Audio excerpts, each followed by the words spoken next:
라는 제목으로 진행을 하도록 하겠습니다. 진행을 맡아주실 좌장으로는 인제대학교 부산백병원의 남소연 기술과 양산부산대교병원의 주조 교수님이 진행해 주시겠습니다. 네, 부탁드립니다. 네, 늦은 시간까지 토요일 오후에 남아주셔서 정말 감사합니다. 저는 부산백병원에서 소아과로 하고 있는 남소연이고 지금 학술위원장을 맡고 있습니다. 이번 학술대에 저희가 가장 처음으로 시도해보는 세션이라 가지고 굉장히 제가 긴장도가 높은 상태라서 말도 좀 빠르고 좀 떨리고 있는데요. 진행을 잘 해보도록 하겠습니다. 저와 함께 좌장을 봐주신 교수님은 양산부산대학교병원의 소아청소년과 이현주 교수님이십니다. 네, 이번 세션은 증례를 통한 영양지원의 실제를 다루고 네 분의 패널이 두 분의 그런 발표자와 함께 해주실 예정입니다. 패널분 소개를 먼저 드리고 시작하겠습니다. 이지영 조신대학교 보건병원 강의사님, 전지영 창원신세계요양병원 영양사님, 정유진 계명대학교 동산병원 약사님, 조성훈 경북대학교병원 교수님, 이렇게 네 분, 네 직종의 그 다양한 경험을 통해서 두 분의 패널이 말씀해 주시는 증례를 비슷한 증례에 닿았을 때 우리가 또 얼마나 더 건설적인 그런 NST 활동을 할 수 있을지에 대한 이 토의를 함께 진행하도록 하겠습니다. 패널분들 앞에 나와 계시죠? 네 분 어디 계실까요? 맨 앞으로 와주시고, 패널분들이 저희가 이 라이브 세션이어가지고 중간에 여러분께서 질문해 주시고 답변을 해주시고 또 패널분들이 답을 주시고 이런 세션으로 마련을 했기 때문에 일단 패널분들 인사 한번 하시고 이 세션을 시작하도록 하겠습니다. 청중을 향해서 인사 한번 하시죠.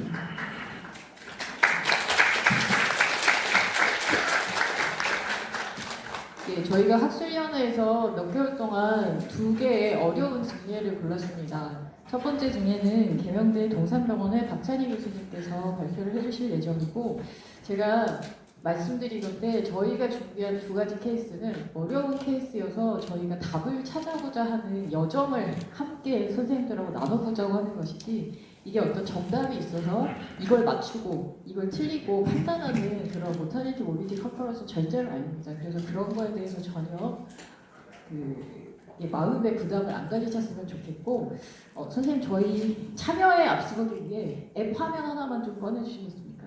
슬라이더 앱을 좀 띄워주시겠어요? PPT에. 화면 띄워주십시오. 네. 자, 시작에 앞서 카메라로 QR을 찍어주십시오. 대략 여기 한 70분 내외로 계실 걸로 알고 있습니다. 그래서 한 70분 넘게 접속이 될 때까지 약간 기다리도록 하겠습니다.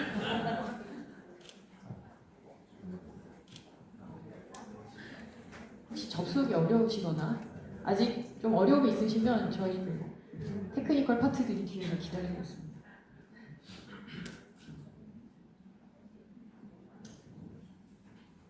혹시 다 슬라이드에 접속을 하셨나요? 자, 그러면 슬라이드는 이렇게 진행되는 것이다. 예시 화면 한번 띄워주십시오. 자, 테스트 퀴즈입니다. 현 대한 환자 영양지원학회 총무님은 누구일까요? 1번 배영준, 2번 배철수, 3번 배성욱, 4번 배정민입니다. 자, 투표 부탁드립니다. 어떻게? 안 나왔어요? 네, 여기 와요. 새로? 이제 너무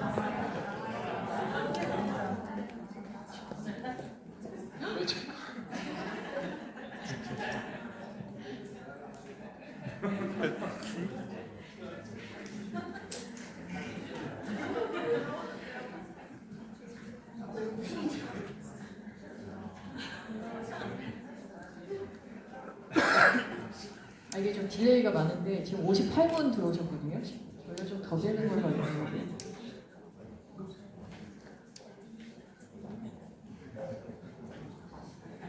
여러분들의 투표가 늦어지시면 오늘 세션은 계속 늘어날 예정입니다. 빠른 투표. 너무 안 돼?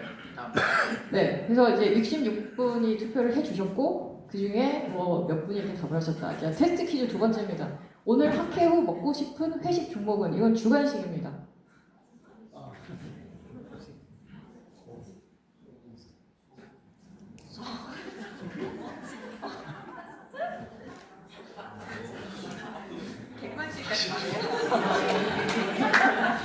MPO는 누구십니까, MPO?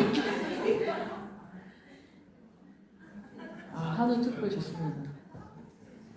그래서 이렇게 저희가 중간중간에 선생님들께 케이스 프레젠테이션을 하면서 질문을 던져볼 예정입니다. 그래서 아까 말씀드렸던 대로 이런 상황에 봉착했을 때 나는 뭘 할 수 있겠다, 혹은 나는 이게 최적의 치료라고 생각한다는 것을 주관식 혹은 집안 이런 방식으로 진행을 한번 해보도록 하겠습니다. 그러면 저희가 알차게 준비했으니 한번 같이 진행해 주시죠. 첫 번째 케이스부터 발표 부탁드리겠습니다. 네, 시작하도록 하겠습니다. 제가 오늘 준비한 케이스는 저희도 되게 정신적으로 힘들었던, 그리고 몸도 괴로웠던 이제 환자였는데요. 준비를 하면서 되게 옛날 생각은 아니죠. 이제 생각도 많이 나고 해서 여러분들하고 공유를 하면 좋을 것 같아서 준비를 했습니다. 75세 여자 환자였고 125cm, 54kg, BMI는 22.5로 비교적 좀 슬렌더한 여자 노인은 아니죠. 여자 환자였고 디스프니아를 주소로 내원했습니다. 히스토리를 간단하게 살펴보면 2004년도에 콜론 튜머로 세그멘탈 리섹션을 했고요. 이후에 인터미턴트하게 반복적으로 스몰 바울 옵스트럭션이 있었고, 그 이후에도 잦은 소화불량과 복부 팽만으로 평소 식사량은 적었던 환자였습니다. 그래서 2024년 10월 8일이죠. 작년에 이제 배가 아파서 A병원을 갔더니 장폐색이라고 해서 고전적 치료를 하다가 이제 아들이 좀 특이했는데 엄마를 집에 가서 놔두겠다 해서 이제 퇴원을 했다가 다시 배가 아파서 대구에 있는 G병원으로 전원을 합니다. 그래서 갔는데 장괴사가 트레이치 리가먼트 하방 10cm부터 약 2m 정도 진행이 돼서 소장을 절제를 하게 됩니다. 그래서 트레이치 리가먼트 10cm 하방, 직하방이죠 거의. 사이드 투 사이드 아나스토모시스를 스테이플로 진행을 하는데 POD 7일째 문합부 누출이 있으면서 운드 디션시가 같이 생겨서 터져 나오게 됩니다. 근데 환자는 점점 안 좋아지고 그렇게 되면서 연락이 왔고, 그래서 중환자를 치료 위해서 보는 전원을 왔던 환자입니다. 그래서 총 이제 거의 한 달여간 로컬에 있으면서 계속 MPO를 했었고, 체중 변화는 정확하게 알 수는 없습니다. 근데 이제 평소에 한 48kg 정도였고, 그랬는데 병원에 왔을 때는 54kg 정도였고, 금식 기간 동안 이제 뭐 로컬의 사정상 3인원 TPN 작은 거 페리밖에 없다 그래서 이제 그것만 들어갔던 걸로 추정하고 있습니다. 그래서 응급실에서 검사 중에 하트레이트는 130대, 혈압은 90에 60, RR은 28회로 되게 헐떡했었고, 환자는 되게 힘들었었고, 그런 와중에 이제 검사 결과는 락테이트는 8.9, 혈압은 떨어지면서 septic shock으로 준해서 이제 리스터시테이션과 메카니틱 벤틸레이터 케어를 시작을 했습니다. 그래서 이렇게 막 바이탈이 엉망진창이었었는데요. 이제 그렇게 진행을 했습니다. 그래서 저 결과를 보면 HCO3도 이렇게 떨어져 있었고, 메타볼릭 애시도시스는 뭐 이렇게 보상을 하고 있었고, 락틱 애시드는 올라가 있었고, 이전에 항생제 영양, 그 다음에 셉시스 영양으로 플레이틀렛은 30,000까지, 서브사이토페니아도 있었고, 일렉트라이트는 이렇게 엉망인 그런 환자였습니다. 다행히 키드니 펑션은 유지가 어느 정도 되고 있었습니다. 그래서 처음에 왔을 때 이제 사진은 이거보다 조금 더 험했는데, 그때 뭐 화도 내고 정신도 없고 이제 이러면서 사진을 잘 못 찍었는데, 결국에는 바일이 이제 온배에 다 있는 채로 이렇게 왔었습니다. 그래서 걷어내니 이렇게 운드 아닌 운드로 이렇게 바일이 쏟아져 나오고, 이렇게 닦아내는 꺼지들이 이렇게 보입니다. 그래서 누가 봐도 엔테로큐테니스 피스툴라, 장피 누공인 환자였었고, CT를 보면 이제 로컬에서 찍어서 온 CT였는데요. 운드 스테이플러가 이렇게 보이고, 아래로 내려가다 보면 배는 이렇게 열려 있습니다. 근데 요거를 따라가다 보면 여기가 아나스토모시스인 스테이플러가 보이는데요. 이 아나스토모시스 스테이플러 요 사이, 요 방향으로 해서 이제 바울 컨텐츠들이 쏟아져 나오고 있었습니다. 그래서 뭐 일부는 내려가지만 일부는 올라오고 이제 그런 상황에 있었습니다.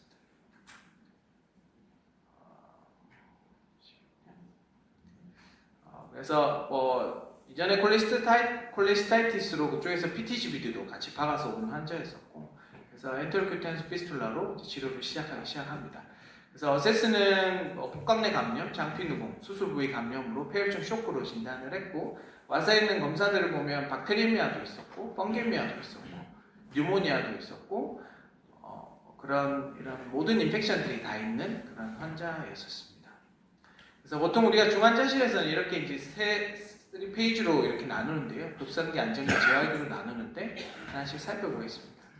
이제 이렇게 이제 초급성기 환자들 같은 경우에는 FH 한 이틀 전까지는 모든 리서시테이션에 집중하는 그런 시기에 있었는데요.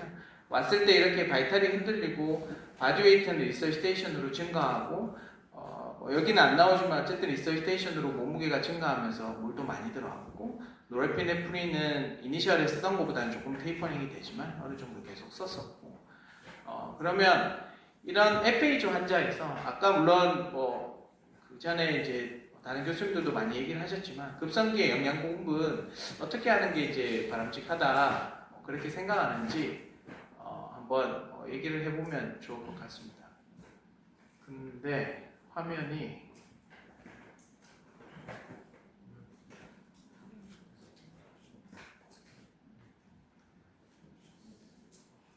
안 나와.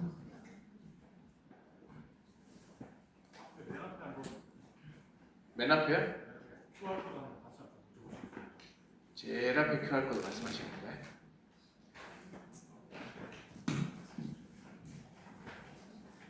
네.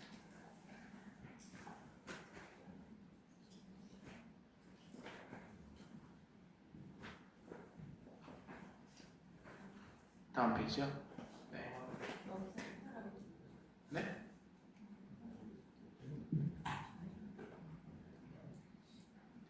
뭐 어쨌든 기술적인 어려움이 약간 있는데 일단 좀 네, 이제 급성기 3일간 영양 공급에 대해서 원래는 이제 다 질문 여쭤보려고 했었는데 대부분 답은 똑같을 거라 생각을 합니다. 3일간 이렇게 이제 생각하실 수 있을 것 같아요. 장피누공이 있어도 그냥 먹이겠다. 나는 TPN을 주겠다. 정말 한 달 동안 못 먹었으니까 TPN을 주겠다. 또 영양 따위는 신경 쓰지 않겠다. 이제 그렇게 신경 쓰는 분들, 말씀하시는 분들이 있을 것 같아서 한번 상의를 해보려고 했는데 기술적으로 어려움이 좀 있네요. 네, 그래서 저희 영양팀의 이제 앤서들을 이렇게 보면요. 그리고 열량이 이제 타깃은 20에서 23, 단백질의 타깃은 1.2에서 1.5 정도로 잡았었습니다. 근데 모든 이제 각 팀의 앤서 자체는 이렇습니다. 혈력학적으로 안정화가 된 이후에 영양을 생각을 하자. 간호사들도 그랬고, 그리고 이제 약제팀도 그랬고, 또 의사 측에서도 이런 서지컬 사이트 인펙션이나 리키지가 있는 상태에서, 그리고 박테리아 펑게미아 있는 상태에서 바이탈이 좋아지면 서서히 PN으로 증량하자. 이제 그렇게 고려를 하게 됩니다. 그래서 결론적으로 저희는 그냥 DW로만 공급을 했고 따로 EN이나 TPN은 지속하지 않았습니다.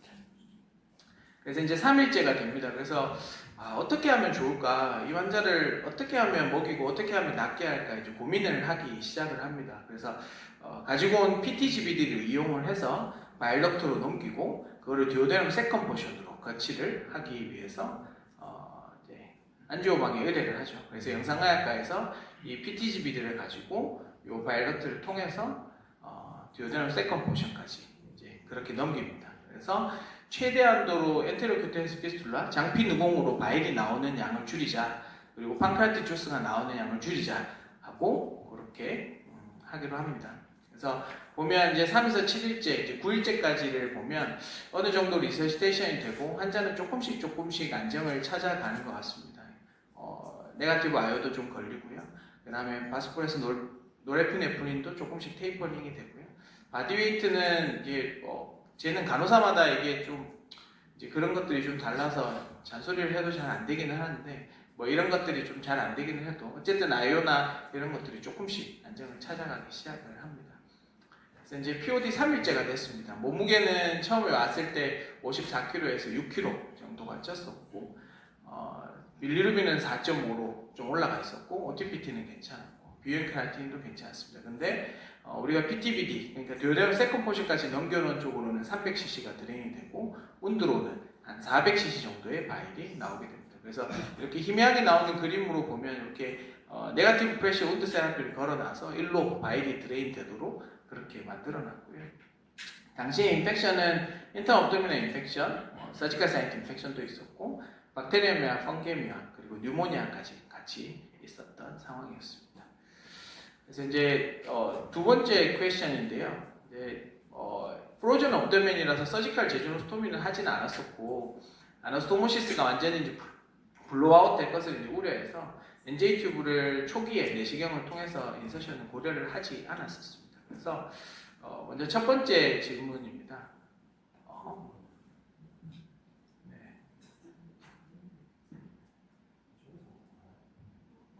네. 자, 첫 번째는 선생님들 보시는 슬라이드에서는 지금 작동되거든요. 예. 첫 번째 질문은 박테리움이나 펑게미아가 있을 때 리피드 또는 아니면 3-in-1 TPN으로 영양 공급을 하는 것을 피해야 된다고 생각하시는지 아니면 박테리움이나 펑게미아와 관련 없이 리피드나 3-in-1 TPN을 사용해도 아무런 문제가 없다고 생각하시는지 의견을 좀 주시면 좋을 것 같습니다.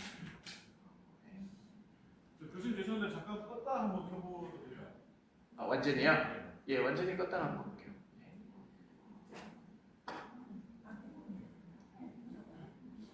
주관식으로 써지는 거예요? 많은 분들이 사용 가능하고 써도 된다고 생각한다라는 답변을 많이 주고 계십니다. 아, 그래요?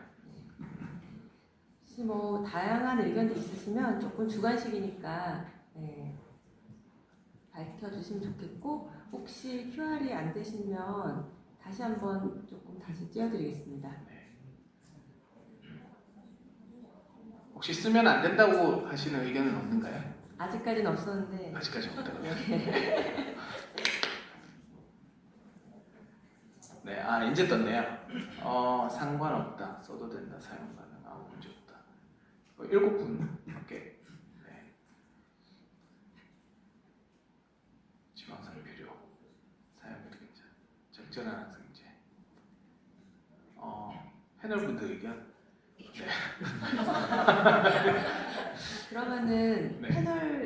패널에서 이제 리피드가 그러니까 sepsis가 있을 때 이럴 때 어떻게 사용하는 거에 대한 조금 가이드나 이런 게 있으신지 우리 정유진 약사님 조금 코멘트 한번 해주시면 좋을 것 같습니다.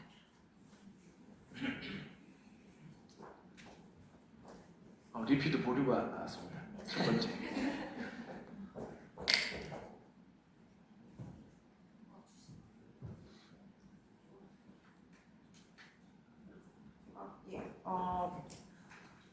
우선 이제 과거에는 이제 리피드 사용 시 이게 그 펑게미아나 이런 거에 대해서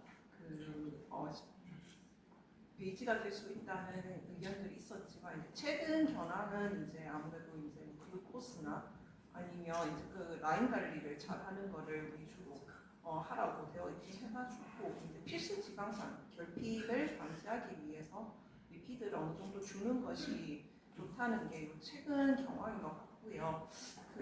혹시나 이제 그게 좀 염려가 된다 하면 일주일에 한 번씩은 리피드를 제공하는 것도 좋을 것 같고 이제 아무래도 이제 ICU 환자들 중에 이제 프로포폴에도 사용하는 경우가 많아서 그런 것도 조금 이제 같이 생각하면서 주는 게 좋을 것 같습니다. 네. 대부분의 의견이 다 리피드는 사용해도 된다 이제 그렇게 주셨는데요. 이제 저희는 이게 선생님 말씀하신 것처럼 프로포폴 사용량이 워낙 많았어서 이제 그걸로 리피드가 충분하다고 생각을 하고 안 쓴 것도 있고 그다음에 이런 논문들이 이제 어쨌든 스틱트하게 가는 게 좋겠다고 판단을 해서 박테리미아, 펑게미아가 있는 상태에서 배지 역할을 할 수 있는 리피드는 최대한 자제를 하기 위해서 저희는 사용을 안 했었는데 또 의견들이 다 다른 것 같습니다. 그래서 저도 이번에 준비하면서 찾아보니까 최신 직원들은 소용량은 크게 관계는 없다라고 말들이 많은데요. 조금 참고를 해보도록 하겠습니다. 그다음에 네, 혹시 뭐 다른 코멘트나 이제 의견 있으신 분 잠깐 하실 선생님 계실까요? 익명이 더 좋으신. 네, 리띵미님은 그 전통적으로 리피드 포함제를 조금 자제해야 된다고 생각하시고 감기는 상승되어 있어서 투인원이 어떨까 이런 의견도 있으십니다. 아직까지 이분이 이런 부분에 대해서 사실 정답은 없는 것 같고 아까 나왔던 여러 번 나왔던 것처럼 필수 지방산의 결핍은 없어야 되는 그런 한도 내에서 조금 조정을 해서 사용하는 것이 좋을 거라 생각합니다. 네, 그러면 우리 계속 진행 부탁드리고 혹시 이 QR 빠지신 분들은 찍어놓고 그 창을 안 닫으시면 다음 질문은 저절로 창이 넘어가니까 그대로 유지를 하시면 되겠습니다. 두 번째 질문이고요. 이 환자에서 이게 누가 봐도 한 달 동안 MPO를 했던 그런 말뉴트리션 환자인데 이제 급성기에 리피딩 신드롬이 오기가 아주 쉬울 것 같은데 발생하지 않기 위해서 할 수 있는 본인들 지금 청중들의 뉴트리션 서포트 전략이 있으면 어떤 것이 있는지 한번 말씀해 주시면 감사하겠습니다. 네. 석구민키님 영양 공급을 점진적으로 증량, 모니터링하면서 보충, 치아민 투여. 네.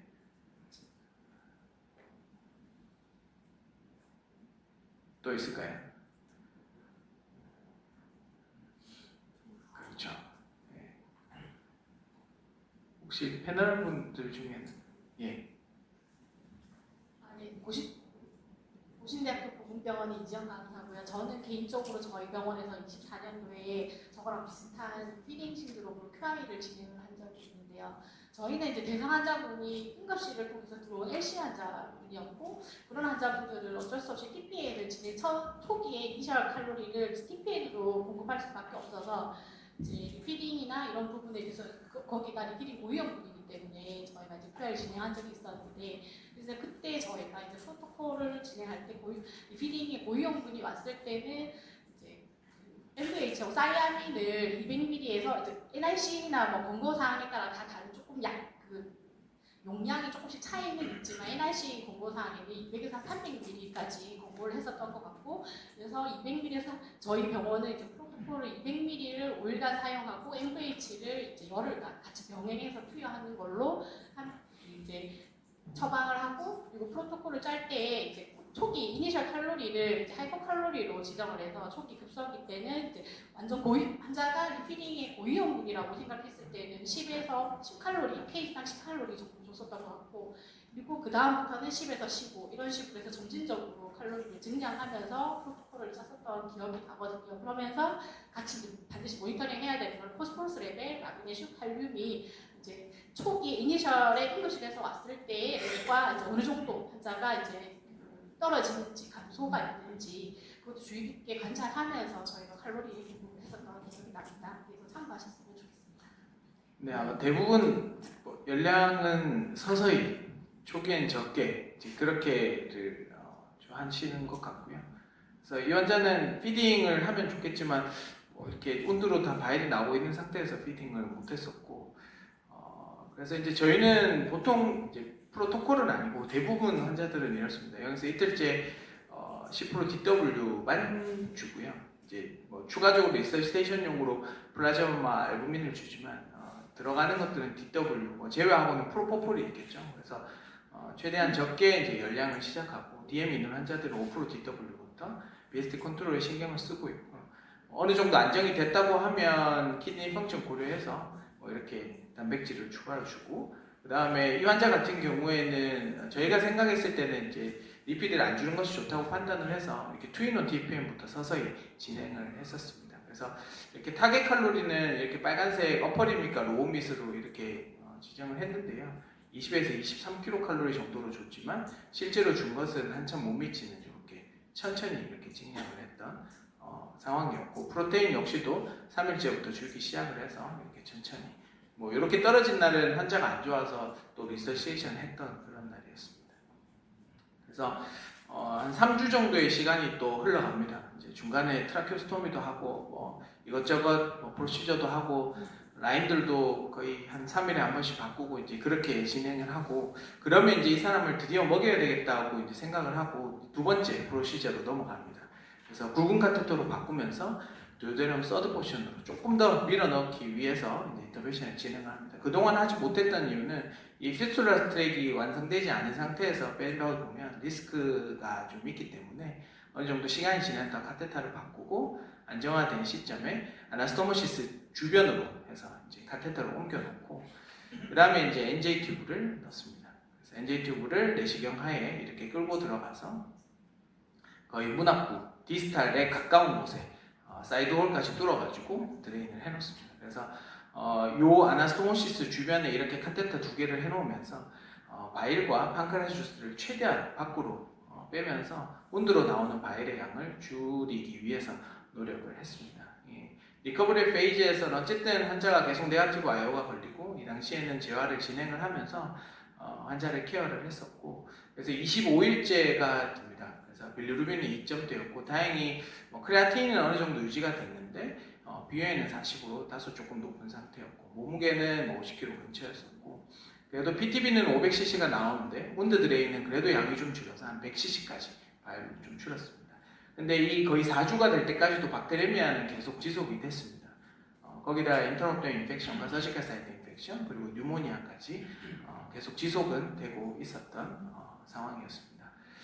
그래서 그러면 이제 이 시점에서 어떤 루트로 온도에서는 바일이 100cc 원래는 한 300cc 정도에서 한 100cc로 줄었습니다.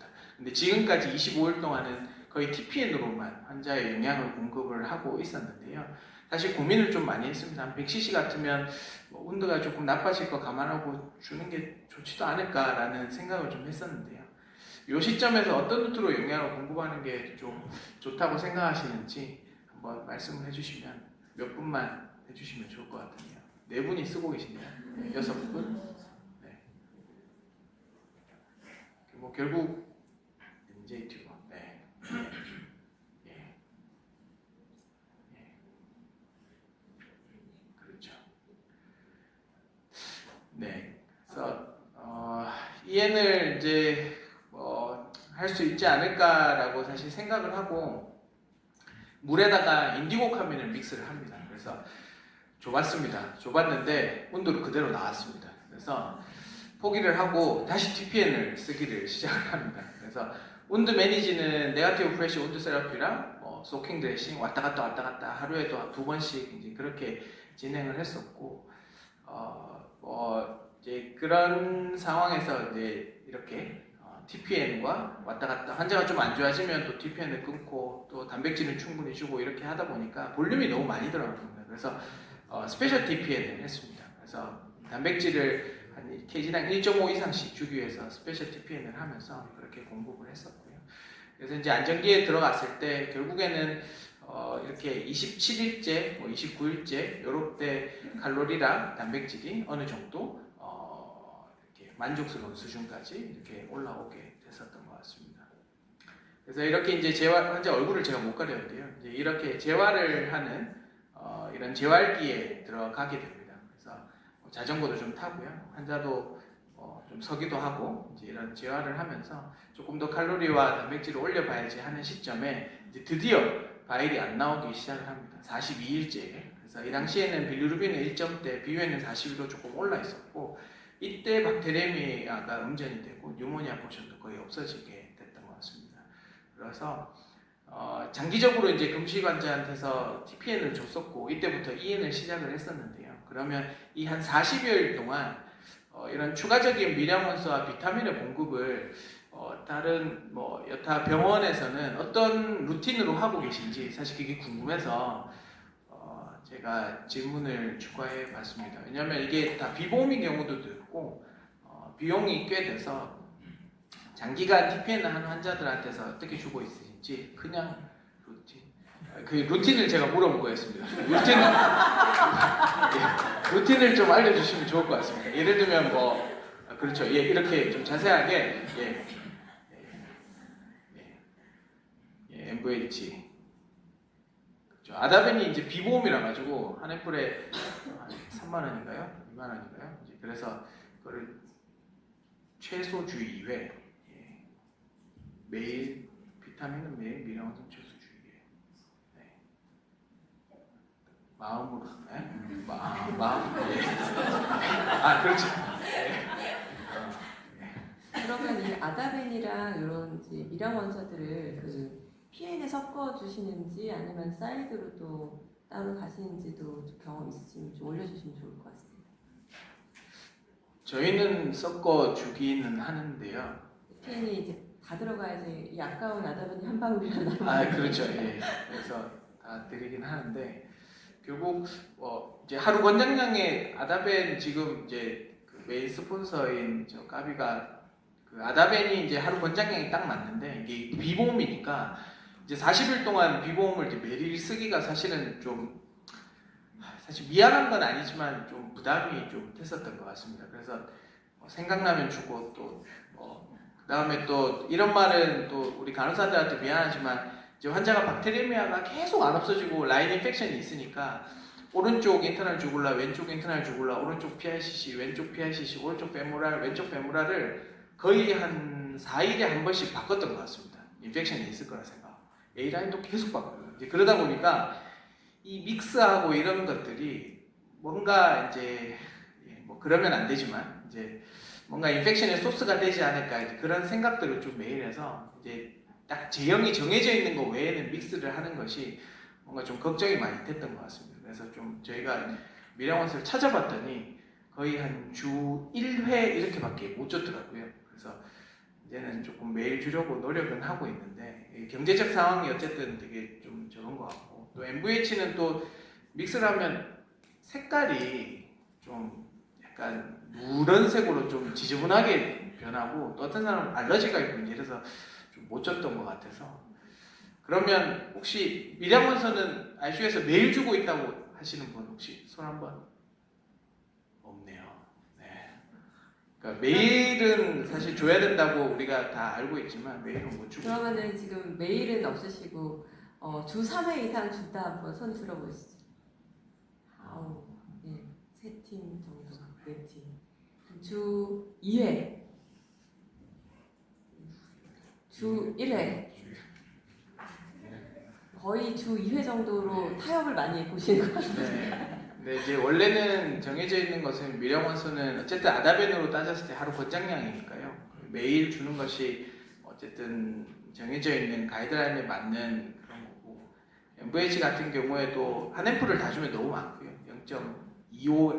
0.25mm인가요? 네, 그걸 줘야지 딱 맞았는데 어쨌든 장기간 금식 환자한테서 미량원서랑 비타민을 조금 더 주도록 노력을 해봐야 될 것 같습니다. 그래서 이제 드디어 멈춘 그 시점에 이제 EN을 드디어 시작을 합니다. 컨티뉴스로 줬었고 주면서 여러 우여곡절이 많아서 서플리먼트 PN을 계속 지속을 했습니다. 그래서 이런 재활기에 드디어 55일째 풀피딩으로 가게 됐었습니다. 근데 그 이후에도 이제 환자가 문제들이 많았는데 아지테이션도 있고 이래서 좀 됐다 안 됐다 해서 결국에는 5개월을 치료를 했었습니다. 그래서 지금까지 치료를 정리해보면 EN 뉴트리션이 안 되고 펑게미아랑 바테레미아 있는 경우에 저희는 이제 투인원, 페리페랄 TPM부터 시작을 해서 이제 센트럴까지 천천히 이렇게 올렸었고 볼륨 문제로 덱스트로즈랑 덱스트로즈는 적게 주되 아미노애시드를 증량하기 위해서 스페셜 TPN을 썼었고 그 이후에는 EM과 서플리멘트 PN을 유지를 했었습니다.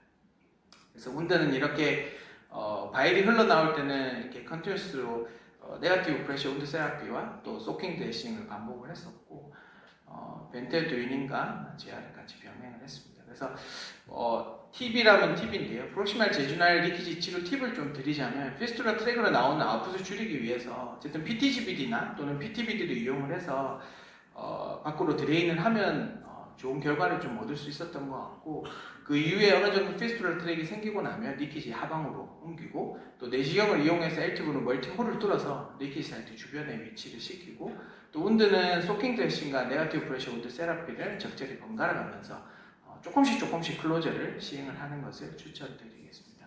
그리고 박테리미아, 펑게미아, 또 빌루빈이 높거나 비유엔이 높은 이런 환자의 어떤 상황에 놓여질 때마다 조금씩 유연하게 이렇게 영양 공급을 하는 게 중요할 것 같고요. EN이 가능해질 때까지는 TPN으로 줄 때는 리피딩 신드롬을 예방하기 위해서 천천히 증량을 해야겠습니다. 그래서 만약에 이제 환자가 어느 정도 재활기에 들어가서 어느 정도 움직이고 재활을 할 때 아지테이션으로 인해서 NJ 튜브를 넣어놨는데 이렇게 스토막에 이렇게 가스가 차는 이런 일들이 생긴다면 반대쪽 콧구멍으로 L튜브를 하나 더 넣어서 이렇게 드레인을 하면 요로 리플럭스 되는 것도 스토막에 있는 L튜브로 빨아당기면서 아스피레이션도 방지가 되고 조금 더 원활하게 EN을 유지할 수 있지 않을까 해서 팁을 준비해봤습니다.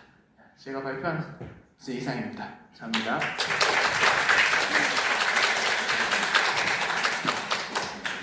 우리 그 조성 교수님 혹시 추가로 코멘트 좀 같이 하면 좋겠습니다.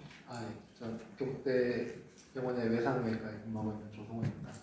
그 사실 이런 엔테로피테니아스 피슐라 환자가 외과 의사가 보기에는 제일 보기 싫은 환자 중에 하나가 아닐까 싶고, 특히 처음에 이제 다른 병원에서 수술하고 왔는 거니까 물론 그쪽에서 이제 잘해주려고 최선을 다해서 수술을 하셨겠지만 결국 이제 받아서 환자분 입장에서는 딴 사람이 저질해놓은 환자를 받아서 이렇게 보는 게 사실은 쉽지가 않은데 결국 이제 엔테로피테니아스 피슐라를 치료하는 데 있어서 결국 제일 중요한 것은 이제 아웃풋을 줄이는 것일 텐데, 사실 L튜브를 보통 넣어가지고 이렇게 듀오데널까지 넘겨서 디컴프레션 하는 게 그렇게 또 쉽지만은 않기 때문에 PTGVD를 이용해서 PTBD로 바꿔가지고 이렇게 드레인을 줄였던 게 되게 좋았던 방법이라고 생각이 되고, 물론 이제 아까도 이제 결국은 그 스톰시트 리키지 사이트 넘겨서 이제 튜브를 넣게 되었었지만 그것도 사실은 쉽진 않고 또 내시경을 이용해서 하는 게 부담스러운 데다가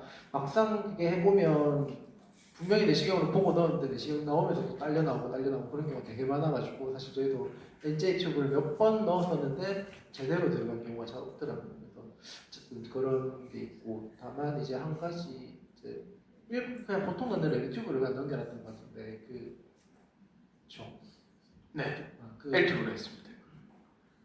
피딩을 위해서는 조금 가늘고 물론 뭐 환자가 돈 주고 사와야 되는 거긴 한데 그 끝에 추가 달려있는 NG 튜브가 따로 있으니까 그거를 이용하는 것도 조금 도움이 될 수 있지 않을까 하는 생각이 들기에. 그게 이제 품절이 돼가지고 품절이 돼서 구할 수가 없어가지고 그래서 못했습니다. 네. 우리 전지현 영양사님. 네, 반갑습니다. 신세계 요양병원 전지현입니다. 저희 병원 같은 경우에는 아까 마지막에 재활치료인 단계에서 이제 저희 병원 쪽으로 어드미션 하는 경우들이 많이 있으시거든요. 그러니까 이제 급성기에서 이제 처치가 이제 마무리가 되고 재활치료 아까 로봇 하시던데 이제 저희도 재활, 요양, 감염 이렇게 이제 전문으로 하는 병원이다 보니까 저런 환자분들 케이스가 이제 많이 있는 편이고요. 우선은 오셨을 때 EN 실시하고 있는데 트로픽하게 실시를 하고 있습니다. 처음부터 케이지에 맞춰서 칼로리를 증량하는 게 아니고 이제 처음에 칼로리 나온 거에서 계산된 거에서 한 30% 정도로 해서 처음 데이 입원하신 날부터 트라이를 하거든요. 그렇게 해서 이제 점차적으로 칼로리는 증량을 하고 있고요.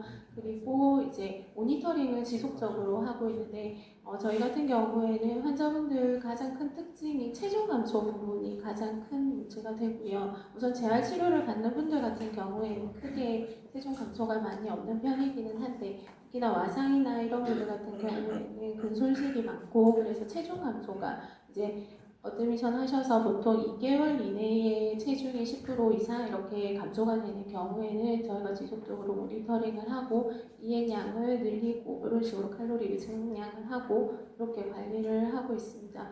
요양병원에는 NST 팀이 없기 때문에 우선은 크게 이제 필요하다라는 생각을 안 하시거든요. 솔직히 말씀드리면 특히나 이제 의사 선생님들께서도 굳이 NST가라는 말씀을 하실 정도로 크게 이제 경관 들어오는 종류도 이제 급성기만큼 다양한 게 아니고 이제 그러니까 그 종류가 정해져 있고 이제 그 칼로리만 이렇게 나눠서 주다 보니까 저희 병원은 그래도 이제 환자 케이스가 많은 편이어서 화이바, 화이바 솔루션, DM, KD 플러스 등등 이렇게 경관이 RTH 형태로 해서 제공이 들어오고는 있지만 다른 요양병원들은 아주 열악한 걸로 알고 있습니다. 그래서 오늘 이렇게 한번 말씀을 드리고 싶었고 그리고 아까 미량영양소 부분도 말씀을 하셨는데 저희들은 솔직히 이제 약사 세미나 과장님들께서 이제 처방해 주는 거에 맞춰서 약제팀에서 이렇게 피딩 이해하면서 이렇게 처방을 하는 걸로 알고 있고 그렇게 그 정도로 네 말씀을 드리겠습니다. 네, 감사합니다. 오늘 첫 번째 세션 너무 박찬희 교수님 고생 많으셨습니다. 네, 첫 번째 케이스는 마치고 다음 케이스로 넘어가겠습니다. 네, 두 번째 케이스는 인제대학교 부산병원의 백형주 교수님께서 발표해 주시겠습니다. 포스트 오퍼레이티브 뉴트리션 매니지먼트 앤 에스파지아 캔서 서저리에 대해서 발표 부탁드립니다. 네, 안녕하십니까. 저는 인제대학교 부산병원 대장학과의 재직 중인 백현주라고 합니다.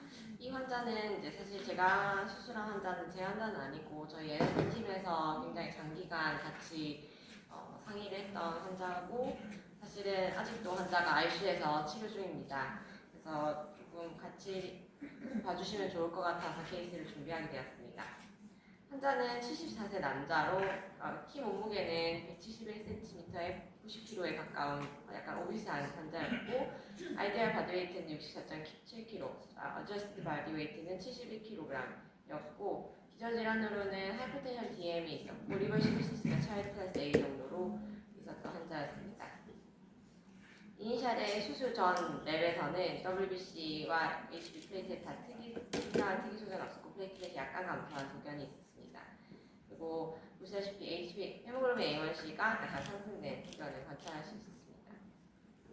진단은 에소파지얼 캔서였고 미드 에소파지얼 캔서여서 수술을 결정하셨고 수술은 아이볼루이스 오퍼레이션이라고 해서 미드 에소파거스 절제를 해서 디스탈 에소파거스까지 절제를 해내고 스토막을 잘라서 튜브 형태로 만들어서 에소파거스에 이렇게 연결하는 형태의 수술입니다. 일반적으로 저희 병원에서 에소파거스 수술을 하게 되면 저희 병원 폴리시는 이틀째까지는 MPO를 하고 3일째 십스, 4일째부터 리퀴드, 5일째 소프트 다이어트를 진행하고 있고 서전의 프레퍼런스에 따라서 피딩 제주도는 루틴하게 가지고 있지는 않습니다. 그래서 이 환자는 이니셜하게는 저위험군에 해당해서 재평가를 계속 시행하겠다는 의사를 받았던 환자였습니다. 첫 번째 퀘스천은 수술 후 금식 기간 중에 필요한 영양 공급량에 대한 퀘스천인데요. 이 환자가 오비스한 환자이기 때문에 실제 바디웨이트를 가지고 계산을 하는 것이 좋을지 아이디얼 바디웨이트를 가지고 계산을 하는 것이 좋을지 어저스트 바디웨이트가 기준이 될지 혹은 실제 바디웨이트에서 액티비티 팩터를 낮춰서 계산하는 것이 좋을지에 대한 퀘스천을 준비해 보았습니다. 네, 이제부터는 객관식입니다. 선생님들의 앤서가 빨리 올라갈 때까지 답을 기다려보도록 하겠습니다.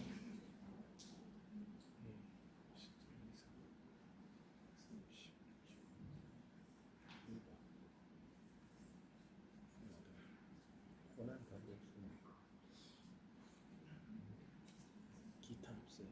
객관식.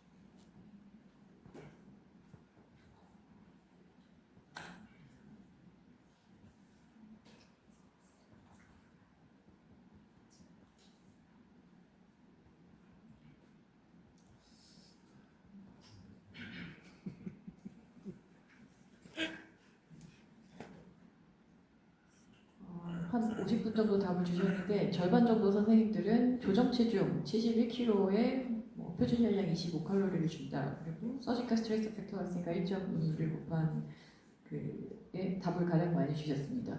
그 이외에도 지금 분분한데요. 혹시 실제 바디웨이트에 주신다고 25% 답을 주셨는데 요 투표하신 분들 중에 혹시 이렇게 주신 그거에 대해서 한번 설명해 주실 만한 선생님 계실까요? 플로어에서. 답은 없습니다. 항상 말씀드리는 정답은 없습니다. 아마 마음으로 너무 오비스하셔서 정해주고 싶은 느낌이 있으신 것 같아요.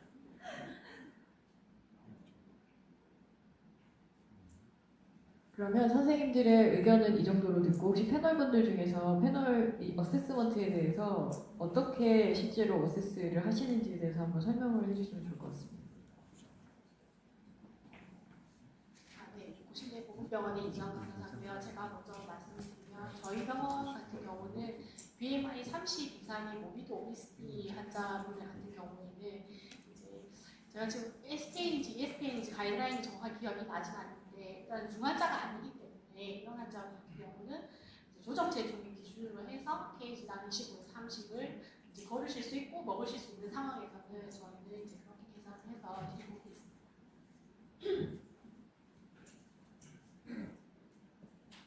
그래서 다들 잘 알고 계시겠지만 한국 정맥 경장 영양학회 가이드라인에 따르면 프리스 베네딕트 공식에 따른 B를 계산해서 B와 액티비티 팩터, 인주리 팩터를 곱해서 계산을 하고 있고 또는 체중을 이용해서 신속하게 25, 30, 35 kcal를 계산을 하는 방법을 사용을 하고 있고 단백질의 경우에도 정상, 정도에서 중등도의 스트레스, 심한 정도의 스트레스에 따라서 Kg당 단백질 필요량을 계산을 하고 있고 특정 기저질환이 있는 경우에는 다음과 같이 좀 조정을 해서 해서 계산을 하고 있습니다.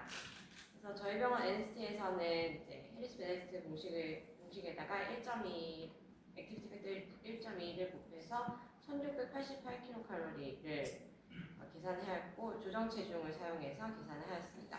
단백질은 1.2를 곱해서 계산을 한 것을 타겟으로 레코멘드 하였습니다.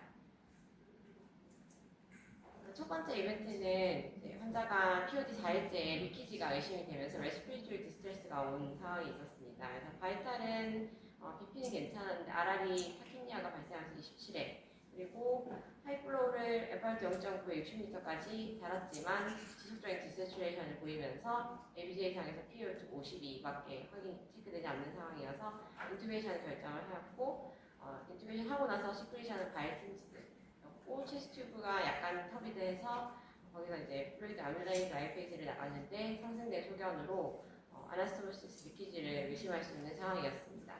그리고 랩에서는 그 외 랩에서는 WBC가 11,000 그리고 뉴트로필 카운트 상승, 그리고 CRP의 상승을 관찰할 수 있었습니다.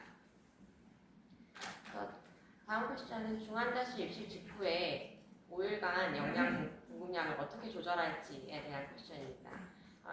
인투베이션 직후에는 이제 환자가 조금 언스테이블하기는 했는데 금세 환자가 조금 안정적으로 유지가 잘 되어서 따로 이노프트로픽스 등을 사용하지 않는 상태였고 바디 템퍼리처만 30.7도로 약간 상승된 상황이었습니다. 조정 체중으로 계산한 칼로리 요구량에 맞춰서 PN을 유지할 것인지 실제 바디웨이트로 계산한 칼로리 요구량에 맞춰서 PN을 지속할 것인지 조정 체중으로 계산한 요구량보다 낮은 칼로리를 제공하고 그 다음에 서서히 증량을 할 것인지 실제 바디웨이트로 계산한 요구량보다 낮은 칼로리를 제공한 후에 서서히 증량하는 것이 좋을지에 대한 의견을 투표해 주시면 감사하겠습니다.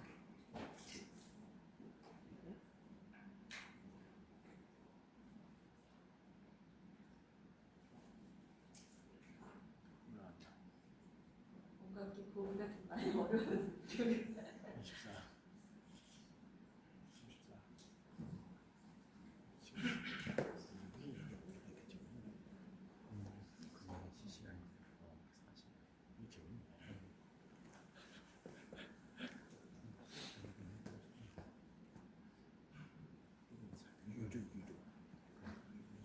저희가 ICU 강의를 많이 들어서 그런지 확실히 전보다 답변율이 좋아진 것 같습니다. 요구량의 25%, 50%, 75%, 100% 이렇게 천천히 올리신다는 분들이 지금 압도적으로 많은데요.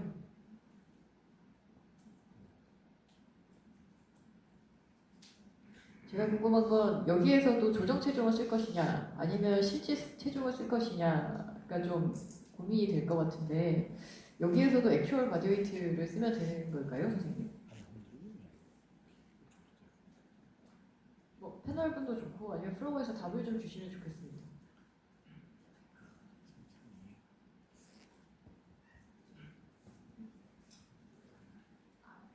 고신대 공병원에 이지영 간호사인데요.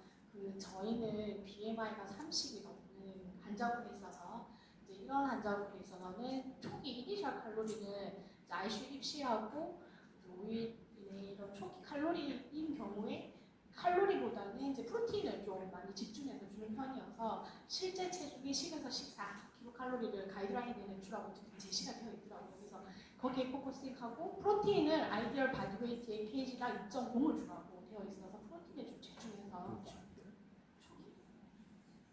초기를 하시면 며칠 정도를 말씀하시나요? 여기서 얘기하시는 것처럼 일주일 이내까지 환자 그리고 바이탈이 계속해서 좀 불안정해지고 언스테이블한 상태가 계속해서 조금 진행된다면 그런 게 조금 유지가 되겠지만 그런 게 아니고 일주일 이후에 좀 바이탈이 잡히고 그런 경우에는 저희가 다시 재산정을 하겠지만 초기에는 그때는 APW 쓰지 않고 아이디얼 바디웨이트를 쓰나요? 조정 체중. 네. 전부 다 조정 체중을 쓰시나요? kg당 25. 네, 선생님들의 의견을 들었습니다. 그럼 다음 넘어가도록 하겠습니다. 네, 그래서 저희도 이제 계속 금식을 유지하면서 조정 체중을 가지고 계산을 해서 드렸었고요.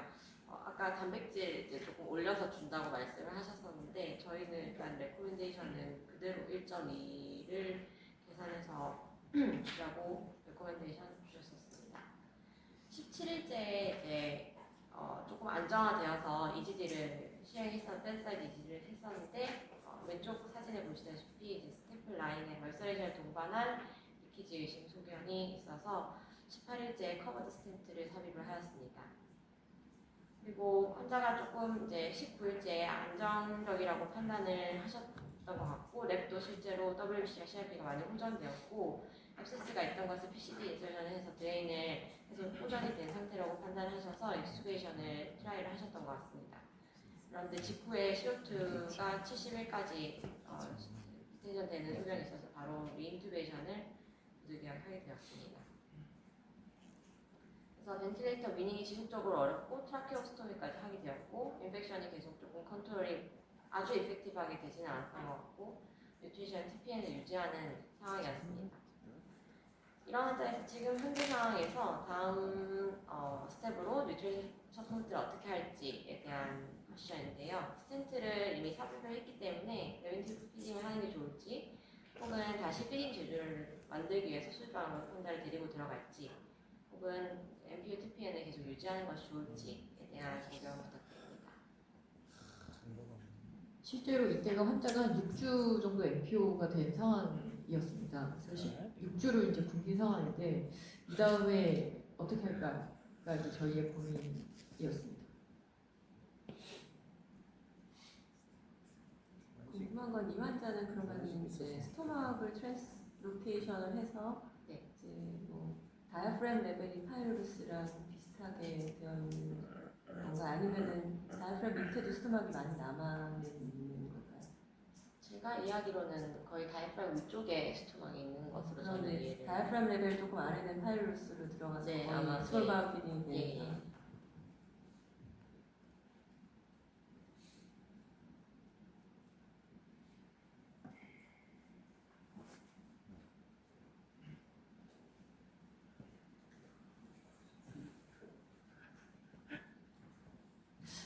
응답률이 너무 낮아서 제가 진행을 좀 못하고 있는데요.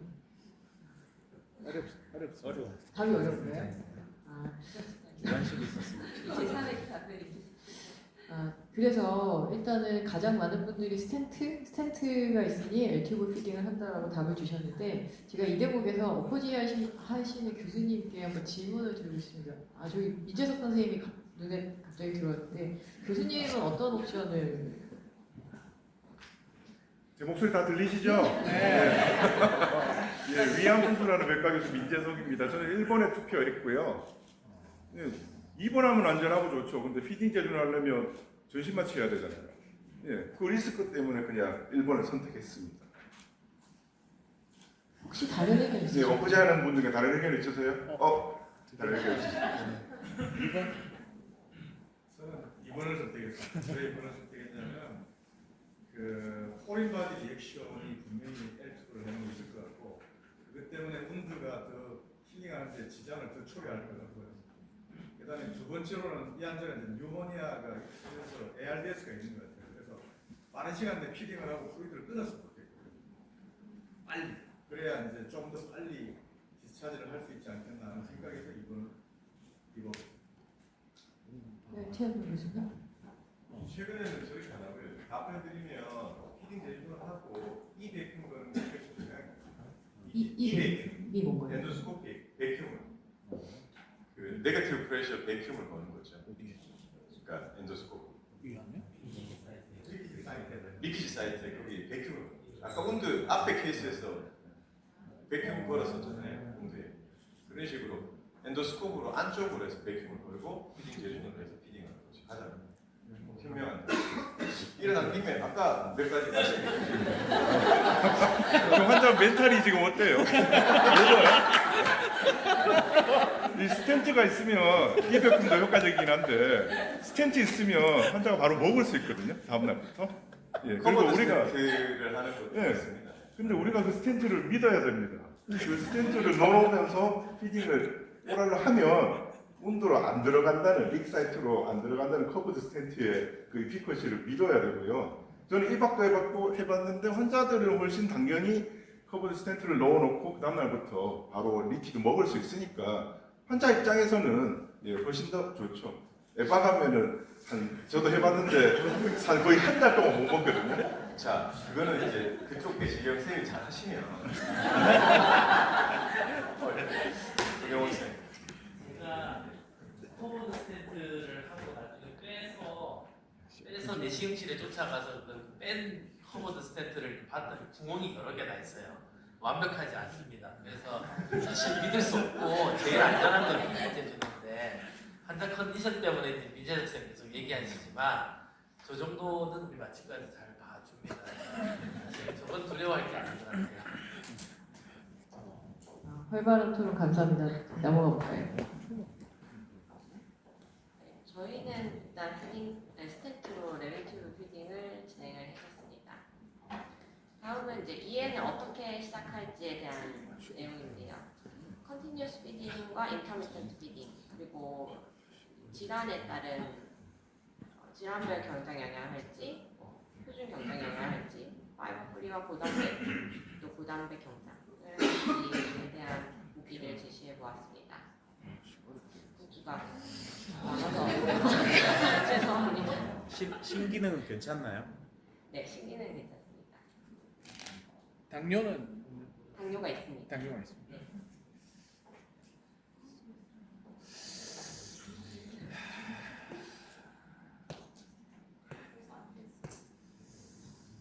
그래도 시작이니까. 부담백이죠. 부담백.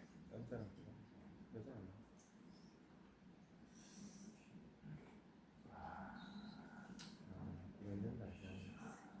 그래서 이거지. 시작은. 이거지. 그렇지.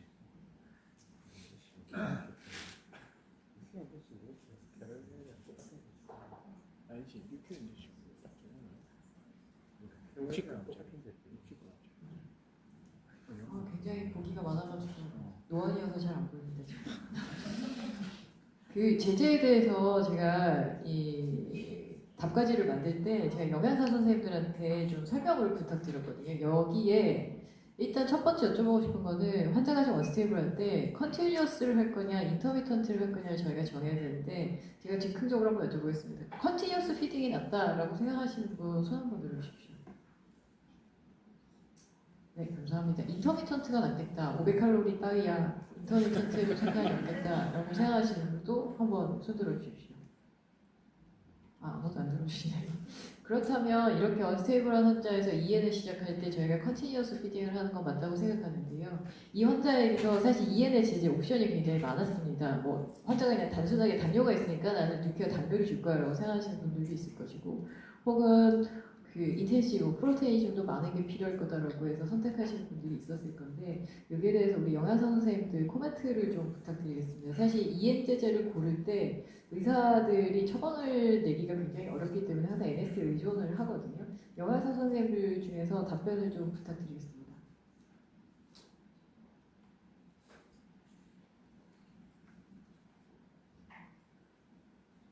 우선은 제가 지금 이쪽 패널에 있어서 말씀을 드리겠습니다. 우선은 금식 기간이 워낙 오래됐었기 때문에 컨티뉴어스로 가는 게 맞다고 생각이 들고요. 그리고 저잔사식으로 해서 우선은 섬유소가 제로인 상태의 제품을 선택을 해서 피딩을 해야 된다고 판단을 했습니다. 근데 저희는 요양병원이기 때문에 우선은 저 급성기 기간이 지나고 난 다음에 환자분들이 입원을 하시게 되거든요. 그래서 저희 같은 경우에는 보통은 화이바가 들어있지 최소로 들어있는 제품을 선택을 하고 있고요. 그리고 단백질량 보고 그렇게 해서 선택을 해서 피딩을 하고 있습니다. 급성기 계시는 선생님들 계시면 답변 부탁드리겠습니다. 강현희 선생님께 아까 많은 제재를 추천받았기 때문에 한 번 더 코멘트 부탁드리겠습니다. 저희 컨티뉴어스로 스타트를 합니다.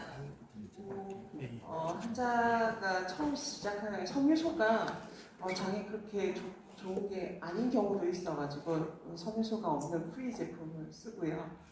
그리고 아까 조환자에서 단백질 조금 추가하는 부분에 대한 것들이 얘기가 많이 됐기 때문에 단백질이 좀 들어있는 형태의 인텐시브의 형태를 저희 좀 제공을 하고 있습니다. 인텐시브 AF하고 그냥 인텐시브 뭐가 다른 건가요? 인텐시브의 그 프리 파이버가 그 인텐시브고요. 에디드 파이버가 AF입니다. 그래서 인텐시브를 쓰다가 그 인텐시브 AF를 바꿉니다. 제가 질문이 하나 있는데요. 네. 이게 이제 피딩 제재로 스토리가 밑에 돼 있을 경우에 그 파이브를 주는 거는 괜찮지 않아요? 위에서 이제 내다 보니까 이제 역류해 가지고 파이브 올라갔을 때 문제가 되는데 실질적으로 그 밑에 쪽에서 만약에 준다면 위에 사람들한테 정상적으로 다이렉트가 파이브도 있어야 되는 거잖아요. 그랬을 경우에는 그러니까 그 리키지 사이트 밑에서 만약에 피딩이 된다 그러면 그냥 주면 안 되나요?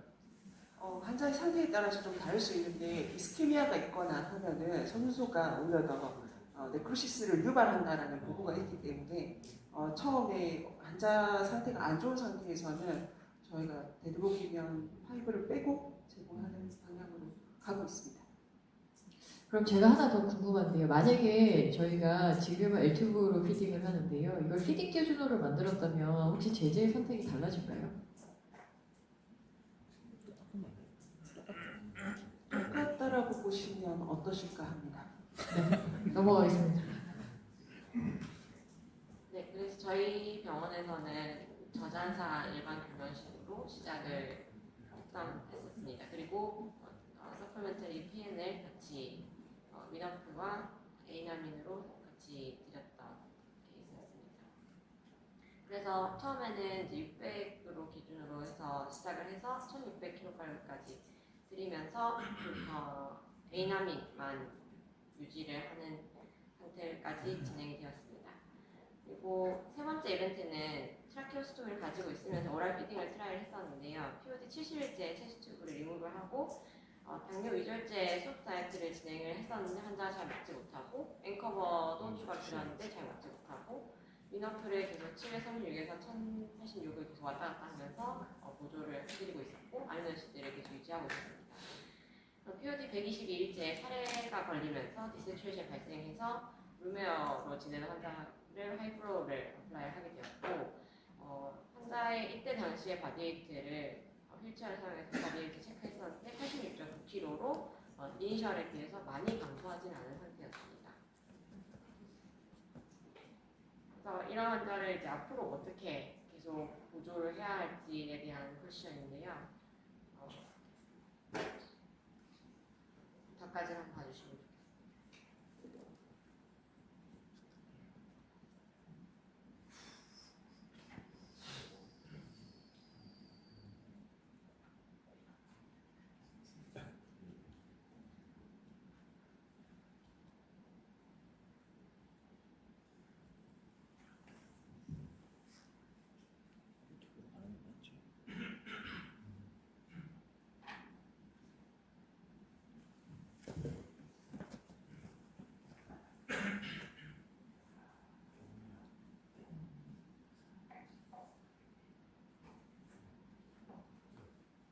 유튜브로 다시 먹이자와 경구 섭취를 격려하면서 PD 보조적 피해를 투여한다가 반반 정도 되잖아요. 반반. 아마 이제 아스피레이션 때문에 유튜브를 선택하셨을 것 같긴 한데 그 이외에 경구 섭취를 그래도 입으로 먹이고 보조적 피해를 투여하자의 의견을 주신 대다수 선생님들 중에서 의견을 한번 듣고 싶습니다.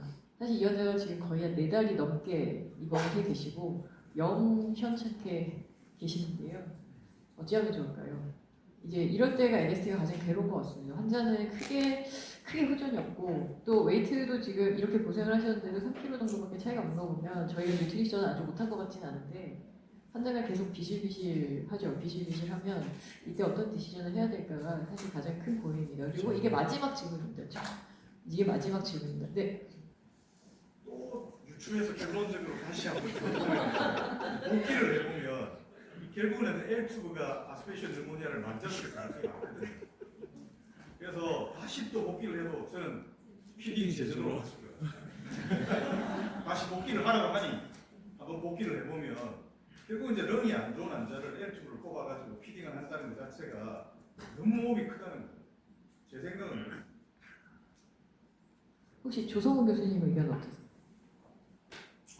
사실 저는 이쪽은 사실 크게 경험은 없는데 지금 너무 많은 대가 선생님들이 말씀하시는 제가 함부로 말을 할 수 있을 것 싶은데 아까 이제 그 L2 피딩이나 피딩 대준을 할까 고민했을 때는 사실 저도 L2 피딩 쪽을 좀 더 생각을 하긴 했었는데 그러니까 지금 와서 다시 놓고 보면 좀 전에 말씀하신 대로 피딩 제조 스토미를 해놨으면 조금 더 마음이 편했을 것 같다라는 생각은 들고 사실 저희는 뭐 외상 환자가 많고 하다 보니까 외상 환자다 보니까 보통 트라키오스토미를 저희는 조금 빨리 하는 편이긴 합니다. 그래서 물론 일반적인 외과 환자를 보는 트라키오스토미를 빨리 하기 좀 부담스럽겠지만 이렇게 보면 조금 트라키오스토미를 빨리 하고 피딩 제조스토미를 해가지고 영향을 줬다면 아마 전반적인 게 좀 좋아졌지 않을까 싶고 그리고 어쨌든 그렇게 피딩하면서 좀 제한을 해주면 환자가 훨씬 좀 나아지지 않을까. 재활 센터를 내려가서 하는 게 안 되더라도 어쨌든 와서 보수 치료 같은 거라도 좀 해주고 하면 확실히 환자가 조금 나아지는 것 같긴 해서 그런 것들이 좀 도움이 되지 않을까.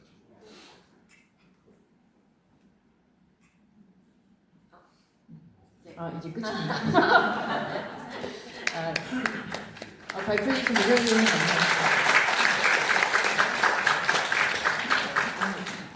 혹시 두 번째 케이스 디스커션의 환자에 대해서 조금 더 코멘트 해주실 분이 마지막으로 아쉬움이 남아서 저도 잠깐 저희가 항상 그 영양을 많이 하는 사람 저희도 많이 이제 소아청소년과도 보는데 저희가 레빈 튜브는 항상 드레인을 목적으로 하는 튜브고 이게 피딩을 목적으로 하는 튜브가 아니라는 거를 굉장히 여러 번 강조하고 가는 게 중요하다는 생각을 항상 하고요. 아까 레빈 튜브가 아스피레이션 조정할 수 있는데 그렇기 때문에 저희는 외곽이 가늘고 내강이 유지되는 그런 폴리우레탄 튜브를 꼭 쓰는 게 안전하고 레빈 튜브는 드레인을 목적으로 하기 때문에 팁보다 20cm 위에까지 사이돌이 항상 뚫려 있다는 걸 염두에 두고 피딩을 할 때 위치를 잘못 잡으면 엄청 명료하게 좋다. 이제 그렇기 때문에 우리는 폴리우레탄 제품을 꼭 써서 아까 같은 경우도 저도 이제 NJ를 폴리우레탄으로 넣었으면은 충분히 블라인드로도 이 환자가 다이프람 레벨이 파이로러스라면은 충분히 제주놈으로 들어갈 것 같은 생각이 들어서 폴리우레탄 재질 튜브로 제주놈 튜브를 하면 온도의 그런 이제 손상 소어도 훨씬 적고 아스피레이션도 이제 튜브가 부드럽기 때문에 훨씬 적고 도움이 많이 되지 않을까 생각합니다. 네, 저희 라이브 케이스까지 마쳤고 너무 장시간 고생 많으셨고 준비하신 연자분들, 패널분들, 끝까지 남아계신 청중분들 고생 많으셨습니다. 마치겠습니다.